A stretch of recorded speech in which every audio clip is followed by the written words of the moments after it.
निफाड तालुक्यातील रुई गावात आज संतापाचा ज्वालामुखी फुटला आहे. 20 वर्षे रखडलेला रस्ता, प्रशासनाचे दुर्लक्ष आणि आता ग्रामस्थांचा रोष टोकाला.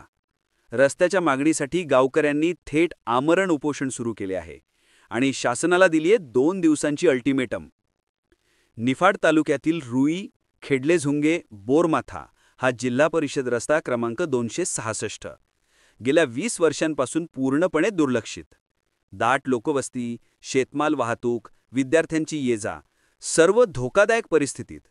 अपघात, उपचारात विलंब, रुग्णांचे हाल. अखेर ग्रामस्थ संतप्त. लोकप्रतिनिधींपासून तहसीलदार आणि आमदारांपर्यंत दारे ठोठावली. पत्रव्यवहार, निवेदने, पण काम शून्य. यामुळे रामदास तासकर यांच्या नेतृत्वाखाली 19 नोव्हेंबरपासून आमरण उपोषणाला सुरुवात.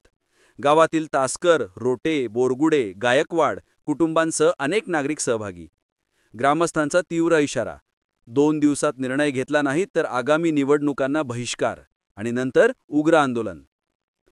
कायदा सुव्यवस्थेची जबाबदारी पूर्णपणे प्रशासनाची राहील, असे निवेदन ग्रामस्थांनी जिल्हाधिकारी, पोलीस अधीक्षक, तहसीलदार, गटविकास अधिकारी आणि लासलगाव पोलिसांना दिले आहे. आमरण उपोषणातील मुख्य मागण्या अशा आहेत: रुई, खेडलेझुंगे, बोरमाथा रस्त्याला त्वरित मंजुरी.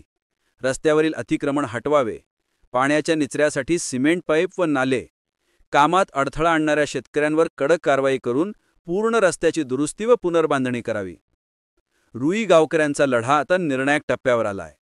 शासनाचा निर्णय काय असणार व ग्रामस्थांचा रस्ता आणि निवडणुकीवरचा बहिष्कार, या दोन्ही गोष्टी पुढील 48 तास या संघर्षाचं भविष्य ठरवणार आहेत. इंडिया न्यूज 24 ताससाठी गोरख सोनवणे, ब्युरो रिपोर्ट, निफाड.